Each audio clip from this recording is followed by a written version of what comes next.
مفتی طارق مسعود special. جانور ذبح کرنے کا صحیح طریقہ۔ جانور ذبح کرنے کا صحیح طریقہ کیا ہے؟ دعا بھی بتا دیں حافظ عاصم دہلی سے۔ دیکھیں، جانور ذبح کرنے کا صحیح طریقہ یہ ہے کہ آپ قصائی سے پوچھیں، وہ آپ کو بالکل صحیح طریقہ بتا دے گا۔ شرعی طریقے میں یہ ہے کہ 4 رگیں جانور کی کاٹنی ہوتی ہیں، 4، یعنی ایک تو یہ سانس کی نالی، یہ جو خوراک کی نالی ہے یہ ہے، اور ایک سانس کی نالی ہوتی ہے، اور 2 خون کی نالیاں ہوتی ہیں جس سے پریشر کے ساتھ خون دماغ کی طرف جا رہا ہوتا ہے، جس کو شریانے کہا جاتا ہے۔ ہمارے جسم میں 2 طرح کی رگیں ہوتی ہیں، خون جو لے کر جاتی ہیں اور جو خون واپس لے کر آتی ہیں۔ تو جو لے کر جاتی ہیں ان کو شریانے کہا جاتا ہے، جو خون واپس لے کر آتی ہیں دل کی طرف اس کو ورید کہا جاتا ہے۔ تو جو شریان ہے نا، جو خون دل سے خون کو لے کر جاتی ہیں، ان میں پریشر بہت زیادہ ہوتا ہے، کیونکہ دل جب پمپ کرتا ہے تو خون اس سے نکلتا ہے۔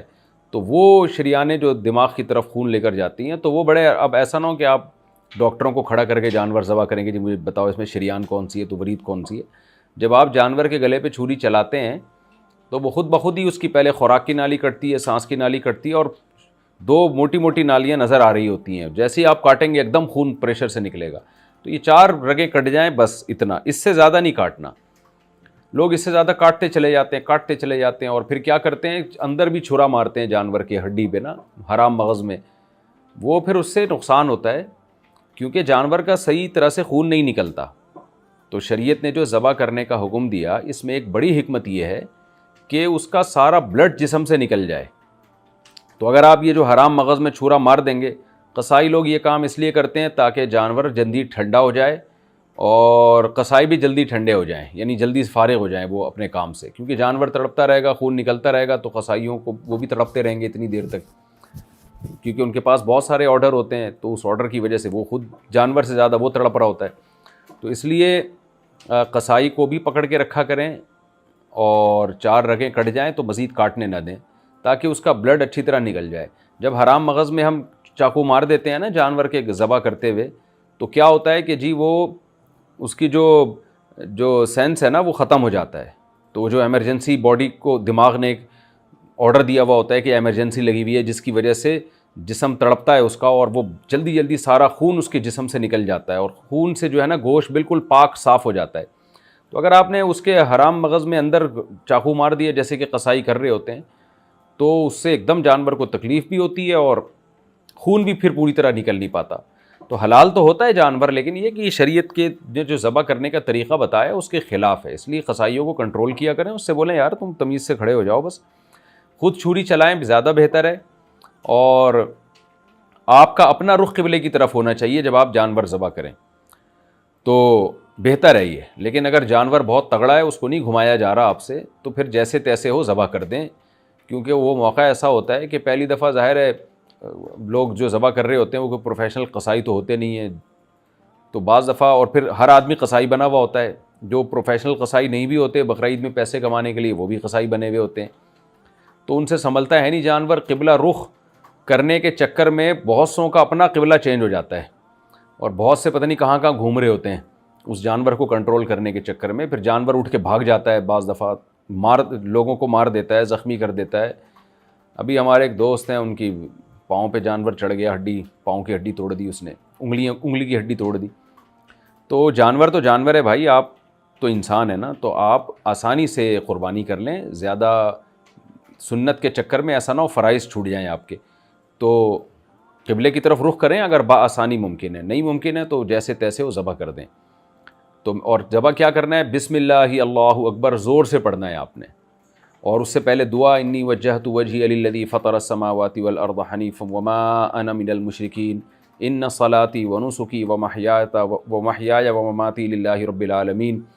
یہ دعا پڑھ لیں تو زیادہ افضل ہے، بہتر ہے۔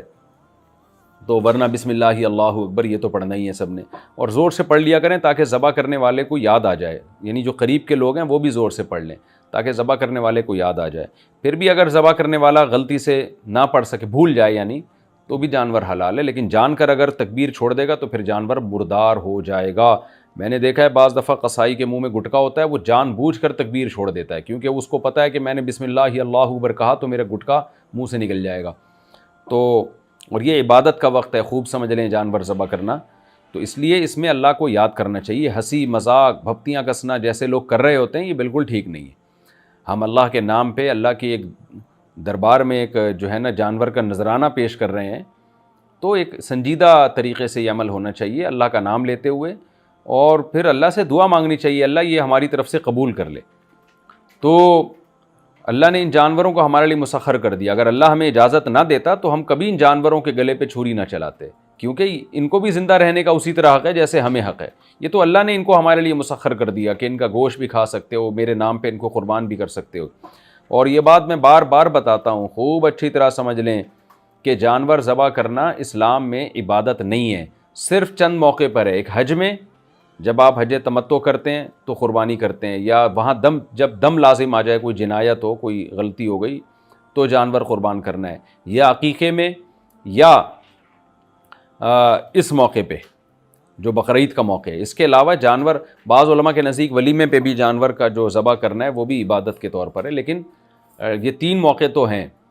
تو اس کے علاوہ جانور کاٹنا کوئی ثواب کا کام نہیں ہے اسلام میں، خوب سمجھ لیں۔ تو صدقے کے بکروں کے نام پہ جو جانور کٹ رہے ہیں نا، لوگ سمجھتے ہیں کہ جانور ذبح کرنے کا ثواب ملے گا، ایسا کوئی ثواب نہیں ملے گا۔ صدقہ کہتے ہیں غریب کی حاجت پوری کرنا، تو وہ پیسوں سے زیادہ پوری ہوتی ہے۔ راشن ڈال دیں اس کے گھر میں، جانوروں کو بھیٹ نہ چڑھائیں اس کی۔ جانور تو جب گوشت کھانا ہو، ضرورت ہے تو ٹھیک ہے، تبھی حدیث میں آتا ہے، آپ صلی اللہ علیہ وسلم کی صحیح حدیث ہے جس کا مفہوم ہے کہ جس نے جانور کا شکار کیا بغیر گوشت کھانے کے لیے تو اس نے بھی گناہ کیا۔ تو ویسے ہی جانور کو مار دیا آپ نے، کوئی نقصان نہیں پہنچا رہا آپ کو، تو بلا وجہ تو صدقوں میں بھی یہی ہو رہا ہے۔ بھئی آپ غریب کو بکرا کیوں کاٹ کے دے رہے ہو؟ آپ غریب کو پیسے دے دو، آپ اس کو راشن دے دو، وہ اس پہ زیادہ خوش ہوگا۔ نہیں جی بکرا ہی کاٹنا ہے، تو لوگ سمجھتے ہیں خون بہنے سے بلائیں ٹلتی ہیں، تو یہ بالکل غلط کانسیپٹ ہے، خوب سمجھ لیں اچھی طرح۔ بار بار میں بتاتا رہتا ہوں، میرا کلپ بھی آپ کو مل جائے گا، اس پہ آپ سرچ کریں، جو میرا چینل ہے نا دوسرا مفتی طارق مسعود اسپیچز، اس پہ آپ جا کے دیکھ سکتے ہیں کہ صدقے کے بکرے، تو اسلام میں یہ جو صدقے کے بکروں کو بھیٹ چڑھایا جا رہا ہے نا، یہ نہیں ہے کانسیپٹ۔ صرف یہی وجہ ہے کہ دیکھیں اگر بقرعید کے 3 دنوں میں کسی نے قربانی نہیں کی، اب چوتھے دن قربانی نہیں ہے، اب جانور کی قیمت صدقہ کرے وہ۔ اگر گوشت کاٹ دیا تو گوشت صدقہ کرنا پڑے گا، لیکن اب کیا ہے کہ اصل افضل یہ ہے کہ قیمت صدقہ کرے وہ، پھر کیونکہ یہ 3 دنوں میں اللہ نے حکم دیا تھا، اس کے علاوہ نہیں ہے، خوب سمجھ لیں۔ اچھا بھائی، اگر ذبح کرتے وقت تکبیر پڑھنا بھول گئے، اگر ذبح کرتے وقت تکبیر پڑھنا بھول جائیں تو جانور حلال ہوگا یا نہیں؟ عمر فاروق۔ دیکھیں تکبیر پڑھنا اگر بھول گئے تو پھر جانور حلال ہوگا، جان کرنا چھوڑیں۔ اور بھولتے کیوں ہیں بھائی؟ کوشش کریں یاد رکھیں، لوگوں کو بتا دیں، جب جانور ذبح ہو تو لوگوں میں کو بھی چاہیے کہ وہ زور سے تکبیر پڑھ لیں تاکہ ذبح کرنے والے کو یاد آ جائے۔ پھر بھی اگر بھول گئے تو پھر معاف ہے۔ ذبح کرتے وقت قربانی کرنے والوں کا کیا نام لینا ضروری ہے؟ جب ہم قربانی کے جانور کو ذبح کرتے ہیں تو اس وقت ان افراد کا نام لینا ضروری ہے جن کے نام پر وہ قربانی ہے۔ کس وقت وہ نام لیا جائے گا؟ ظہور شہزاد۔ نہیں جی، نام لینا بالکل ضروری نہیں ہے، اجتماعی قربانیوں میں تھوڑی نام لیے جاتے ہیں، بعض دفعہ لیتے بھی ہیں لوگ۔ تو صرف اتنا کافی ہے کہ جس کو آپ نے جانور خریدنے کا اور جانور کو ذبح کرنے کا وکیل بنایا ہے اس کو پتہ ہونا چاہیے کہ یہ کن لوگوں کی طرف سے ہے، تو وہ اس کو لوگ پہلے پیسے دے دیتے ہیں محلے والے کہ بھائی میرا بھی ایک حصہ ڈال دینا۔ تو جو اس جانور کو لایا ہے، رکھوالی کر رہا ہے، تو اس کو پتہ ہوتا ہے کہ جی 7 آدمیوں کا فلاں فلاں کا اس میں حصہ ہے، تو وہ سب کی طرف سے وکیل ہے، بس اس کی نیت کافی ہے۔ تو وہ جب ذبح کرے گا تو خود بخود ہو جائے گا، تو اس کے لیے بھی نام لینا ضروری نہیں ہے، بس اس کو پتہ ہو کہ بھائی جن لوگوں نے اس گائے میں پیسے دیے ہیں وہی ہیں، تو اتنا کافی ہے۔ اور بعض دفعہ یہ بھی ہوتا ہے پیسے کسی نے دیے ہوتے ہیں لیکن وہ کہتا ہے فلاں کی طرف سے، تو جو جانور کا جس کو نمائندہ بنایا ہے نا، تو اس کو اصل بندے کا پتہ ہونا بھی ضروری نہیں ہے۔ اس کی میں مثال دیتا ہوں، دیکھیں جیسے مجھے ایک شخص نے کہا، زید نے کہا کہ مفتی صاحب ایک حصہ فلاں گائے میں جو آپ خریدنے جا رہے ہیں یا اپنی گائے خریدنے جا رہے ہیں، میں کیونکہ ابھی جا رہا ہوں اپنی گائے خریدنے، لیکن میری گائے میں حصہ نہیں ہے، ویسی جنرل نالج کے لیے آپ کو بتا رہا ہوں، ایسا نہ ہو لوگوں کے فون آنا شروع ہو جائیں۔ ابھی میرا ارادہ ہے مسائل ریکارڈ کراتے ہی میں پتلی گلی سے نکلوں، اور ساری بچے ہمارے ماشاءاللہ تیار ہیں گائے خریدنے کے لیے، تو سارے جو ہے نا کلابازیاں کھا رہے ہیں کہ گائے لینے جا رہے ہیں، اس لیے میں بار بار کہتا ہوں بھائی گھر میں بچے ہونے چاہیے تبھی تہواروں کا مزہ ہے. بچہ مارکیٹ سے شارٹ تو خوشیاں شارٹ. خیر اللہ تعالیٰ نظر بد سے بچائے, شکر کی توفیق عطا فرمائے. تو آپ جب کیا کریں گے جی, گائے لینے جائیں گے تو اب کسی نے بولا کہ بھائی میرا بھی ایک حصہ اس میں ڈال دو, زید نے بولا کہ بھائی میرا بھی حصہ ڈال دو, تو ٹھیک ہے جی فرض کریں میں نے ڈال دیا. اب زید کی نیت یہ تھی کہ میرا نہیں بلکہ وہ کسی اور کی طرف سے ڈال رہا تھا حصہ, تو مجھے یہ پتہ ہونا ضروری نہیں ہے کہ زید کس کی طرف سے حصہ ڈال رہا ہے, بس میں یہ سمجھوں گا زید کا حصہ ہے. پھر زید یہ نیت کر لے کہ میرا حصہ نہیں ہے بلکہ میں اپنی بیوی کی طرف سے حصہ ڈال رہا ہوں یا میں اپنے فلانے کی طرف سے حصہ ڈال رہا ہوں, تو بھی ٹھیک ہے. تو یہ اتنی ڈیٹیل کا ہونا ضروری نہیں ہے. جب جانور ذبح ہوگا نا تو میں تو یہی سمجھوں گا بھائی زید کا حصہ ہے, اور زید نے مجھے وکیل بنایا اور زید کو کسی اور نے وکیل بنایا, تو یہ بھی ٹھیک ہے. باقی نام جہاں خطرہ ہونا کنفیوژن کا کہ پتہ ہی نہیں چل رہا کس کا حصہ ہے, اس میں زید کا ہے کہ بکر کا ہے. جیسے مجھے ہی نہیں پتا کہ میں زید کا حصہ میں نے ڈالا ہے یا وسیم کا ڈالا ہے اس میں, تو مجھے ہی نہیں پتا, تو پھر تو کنفیوژن ہو جائے گی نا. عین موقع پہ لوگ کھڑے ہو جائیں گے کہ بھائی وہ کہے گا میرا حصہ ہے, میں کہوں گا مجھے تو یاد ہی نہیں کہ آپ کا حصہ ہے یا اس کا حصہ ہے. اس سے قربانی میں مسئلہ ہو سکتا ہے. تو اس لیے نام لے لیا جائے تو افضل ہے, زیادہ بہتر ہے, تاکہ لوگوں کی کنفیوژن دور ہو جائے. قربانی کے جانور کی عمر کتنی ہونی چاہیے؟ قربانی کا جانور 2 سال سے کم ہو تو کیا اس کی قربانی ہو جائے گی؟ آصف صاحب کشمیر سے. دیکھیں میرے بھائی, اونٹ کے لیے ضروری ہے کہ کم سے کم 5 سال کا ہو, چاہے دانت نکلے ہوں نہ نکلے ہوں, 5 سال کا ہونا ضروری ہے. گائے, بھینس, کٹا, بیل, بچھیا, اس کے لیے ضروری ہے کم سے کم 2 سال ہو, چاہے دانت نکلے ہوں یا نہ نکلے ہوں. ایسا نہیں کہ دانت نکلے اور اس نے نکال دیے, وہ تو پھر عیب ہے جانور میں. نکلے کا مطلب ہے کہ عمر کی وجہ سے جو دانت نکلتے ہیں, تو یہ بچھڑے میں کم سے کم 2 سال, اور بکرے میں کم سے کم 1 سال, بکرا بکری میں. اور دمبا جو ہے اس میں بھی بہتر یہی ہے 1 سال کا ہو, لیکن اگر وہ 6 مہینے کا بھی ہو اور موٹا تازہ ہو, کہ اگر اس کو 1 سال کے دمبے اور بھیڑوں میں چھوڑا جائے تو فرق کرنا مشکل ہو جائے, تو ایسا موٹا تازہ 6 مہینے کا دمبا بھی اس کی قربانی بھی جائز ہے. اب بعض لوگ کیا کرتے ہیں 6 مہینے کا دمبا کرتے ہیں لیکن وہ اتنا باریک سا ہوتا ہے بیچارہ, تو اس کو وہ 6 مہینے کا نہیں چلے گا. خوب سمجھ لیں, تو 6 مہینے کا وہ دمبا جو ذرا دیکھنے میں سال کا لگتا ہو, وہ والا 6 مہینے کا بھی جائز ہے. 6 مہینے سے کم کا دمبا یا بھیڑ جائز نہیں ہے. قربانی کے لیے دمبے کی صحیح عمر. ایک شخص نے 2 دمبے خریدے. ایک صاحب نے دیکھ کر کہا کہ ان کا قد سال والا نہیں ہے, اب کیا اس صورت میں ان کو فروخت کر کے دوسرا جانور لیا جا سکتا ہے یا اگلے سال تک انہی کو پالا جائے؟ طاہر منیر.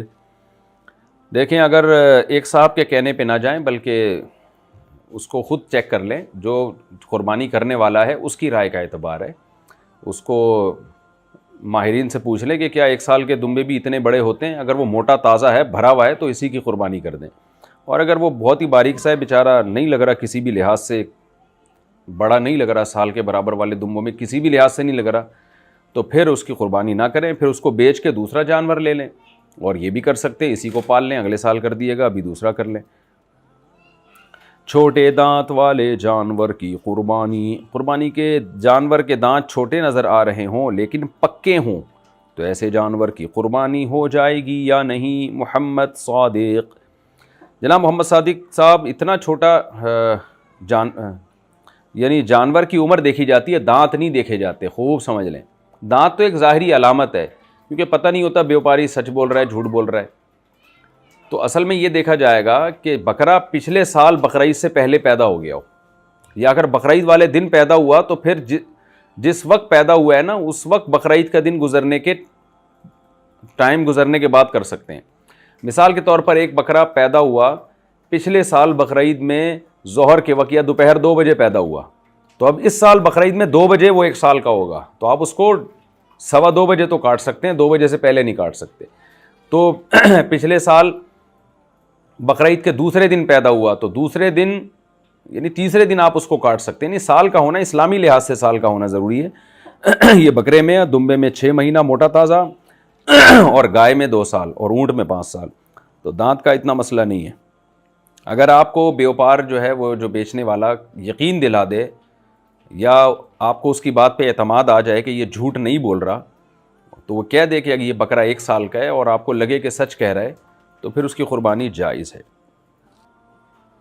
بھائی اگر جانور کی آنکھ خراب ہو گئی ہو یا ایک ٹانگ سے تھوڑا سا لنگڑا ہو تو کیا اس کی قربانی کی جا سکتی ہے؟ ہدایت اللہ صاحب کشمیر سے۔ دیکھیں اگر ایک آنکھ خراب ہے تو پھر قربانی جائز نہیں ہوگی، یہ تو بہت بڑا عیب ہے۔ اور لنگڑا ہے تو اتنا لنگڑا ہے کہ بیچارہ قربان گاہ تک بھی نہیں جا سکتا، وہاں تک چل کے گھاس پھوس کھانے کے لیے بھی نہیں جا سکتا، تو پھر تو وہ ایسے ہی جیسے ٹانگ ہے ہی نہیں اس کی۔ لیکن اگر چل پھر رہا ہے لنگڑا ہونے کے باوجود تو پھر اس کی قربانی جائز ہے۔ اچھا بھائی قربانی، اچھا عمر رسیدہ جانور کی قربانی، نذیر ہمدرد، عمر رسیدہ جانور کی قربانی کا کیا حکم ہے؟ دیکھیں عمر رسیدہ جانور کی قربانی بھی جائز ہے، لیکن اتنی عمر ہو جائے کہ بیچارے کی ہڈیوں کا گودا ختم ہو جائے، ایسا لاغر کہ ایکس رے رپورٹ پیش کرنے کی ضرورت ہی نہیں ہے، باہر سے ہی رپورٹیں اس کی سب نظر آ رہی ہیں، اس کی انچر پنچر پسلیاں وسلیاں، تو بالکل ہی جو ہوتا ہے نا، تو وہ پھر اس جانور کی قربانی جائز نہیں ہے۔ نارملی جانور کی ایج کی کوئی قید نہیں ہے، بس کم سے کم ایج کی تو قید ہے کہ اونٹ میں 5 سال، گائے وغیرہ میں 2 سال اور بکرے میں 1 سال اور دمبا موٹا تازہ 6 مہینے کا بھی چلے گا، تو لیکن زیادتی عمر کی کوئی قید نہیں ہے۔ ہاں اتنا کہ بالکل ہی لاغر ہو جائے، اور جس کی میں نے آپ کو مثال دی ہے کہ نظر آئے کہ یار اب یہ بیچارہ صرف دعا کے ہی کام آ سکتا ہے، اور اس کو ذبح کرتے ہوئے بھی آپ کو ترس آئے گا اس کے اوپر۔ ویسے ایسے بوڑھے جانور کو ذبح ہی کر دینا چاہیے، کیونکہ یہ جانور کے ساتھ بھی ایک قسم کی ناانصافی ہے، ظلم ہے، کیونکہ انسان جب بوڑھا ہوتا ہے تو اس کی تو خدمت ہو جاتی ہے، اولاد کر دیتی ہے، جانوروں کی خدمتیں نہیں ہوتی، وہ بیچارے سسک کے مرتے ہیں۔ آپ دیکھ لیں بعض علاقوں میں جانوروں کو بڑا مقدس سمجھا جاتا ہے، تو ان جانوروں کا بڑھاپا بہت خطرناک ہوتا ہے۔ آج کل تو لبرل لوگوں نے اب بوڑھے ماں باپ کو چھوڑ دیا، تو جانور کو کون بڑھاپے میں پالے گا آج کل؟ تو ایسے جانور کو ذبح کر کے گوشت کھا لینا چاہیے، حلال جانور کی بات کر رہا ہوں، کچھ اور نہ کرنا شروع کر دیں تو۔ لیکن قربانی اتنے بوڑھے جانور کی کہ بالکل ہی لاغر ہو جائے نا، ہڈیوں کا گودا ہی اس کا ختم ہو جائے، ایسے بوڑھے جانور کی قربانی جائز نہیں۔ اب اتنا لاغر ہو گیا ہے کہ نہیں ہو گیا ہے، جو یہ اس کی رائے کا اعتبار ہوگا جو قربانی کرنے والا ہے۔ ایسا نہ لوگ ہمیں تصویریں کھینچ کے بھیجیں کہ اس کی جائز ہے یا نہیں ہے، تو وہ آپ خود فیصلہ کریں کہ اگر آپ کو لگے کہ یہ بیچارہ جو ہے بہت ہی فارغ ہو گیا ہے، یعنی ہڈیاں پسلیاں اس کی بالکل نظر آ رہی ہیں، اور ہڈیوں کا گودا آپ کا خیال ہے کہ ختم ہی ہو گیا ہوگا اس کا اب تک، تو پھر اس کی نہ کریں۔ اگر آپ کا خیال ہے کہ اتنا نہیں ہے، ابھی تھوڑا سا دم ہے اس میں، اس کی جائز ہے قربانی۔ اچھا میرے بھائی، کان کٹا ہو، سینگ کٹی ہو یا دم کٹی ہو تو قربانی کا حکم کیا؟ ایسے جانور کی قربانی درست ہوگی جس جانور کا ایک کان کٹ گیا ہو، یا اس کا ایک سینگ آدھا کٹا ہوا ہو، یا اس کی دم آدھی کٹی ہوئی ہو۔ ساجد صاحب کشمیر سے۔ جی آدھی سے زیادہ دم کٹی ہوئی ہے، یا آدھی سے زیادہ کان کٹا ہوا ہے، یا آدھے سے نہیں، سینگ کا تو کچھ نہیں ہے، بس کان آدھے سے زیادہ یا دم آدھے سے زیادہ کٹی ہوئی ہو تو پھر قربانی جائز نہیں ہے۔ اور سینگ اگر آدھے سے زیادہ کیا جڑ سے بھی کاٹا ہوا ہو تو بھی قربانی جائز ہے اس کی، البتہ سینگ کسی نے اکھیڑ دیا، جڑ سے اکھیڑا اور اس کی وجہ سے جانور کا دماغ ہل گیا، اس میں چوٹ آ گئی اور اس کے جو ہے کوئی عیب پیدا ہو گیا دماغ میں، جو بعض دفعہ دماغی چوٹ بہت گہری ہوتی ہے، تو پھر اس کی قربانی جائز نہیں۔ لیکن نارمل جانوروں میں ایسا ہوتا نہیں ہے، جن کے سینگ نہیں بھی ہوتے ان کا بھی ایسا نہیں ہوتا۔ لیکن یہاں ایک بات ضرور ہے کہ بعض لوگ جانور کا سینگ جڑ سے نکالنے کے لیے بہت سخت اذیت دیتے ہیں، جانور کو جلاتے ہیں، پتہ نہیں کیا کیا کرتے ہیں، تو بھائی جانور پہ ظلم کرنے کا بھی گناہ ہے، یہ خوب سمجھ لیں۔ ان اللہ کتب الاحسان علی کل ذی کبت رطب، حدیث میں آتا ہے کہ اللہ نے جس میں بھی زندگی ہے نا، اس پر اللہ نے اس کے ساتھ اچھے سلوک کا حکم دیا ہے، کہ بہت زیادہ اذیت دینا جانور کو یہ ٹھیک نہیں ہے۔ اور کسی وجہ ہو، کوئی وجہ بھی ہو نا، صرف اس میں حسن پیدا کرنے کے لیے، تو اتنا زیادہ بعض لوگ اذیت دے دیتے ہیں، یہ ٹھیک نہیں ہے، لیکن قربانی ہو جائے گی۔ قربانی کا جانور مر جائے یا گم ہو جائے تو کیا کریں؟ نفلی قربانی کرنے والے کا جانور ہلاک ہو جائے یا گم ہو جائے تو کیا کریں؟ دیکھیں نفلی قربانی کرنے والے کا جانور، یعنی جس پہ قربانی واجب نہیں تھی، اگر گم ہو گیا یا ہلاک ہو گیا تو اس پہ قربانی دوبارہ لازم نہیں ہے، لیکن مالدار پہ لازم ہے، جس کے پر قربانی واجب تھی تو اس پر لازم ہے کہ وہ دوبارہ خریدے، دوبارہ قربانی کرے۔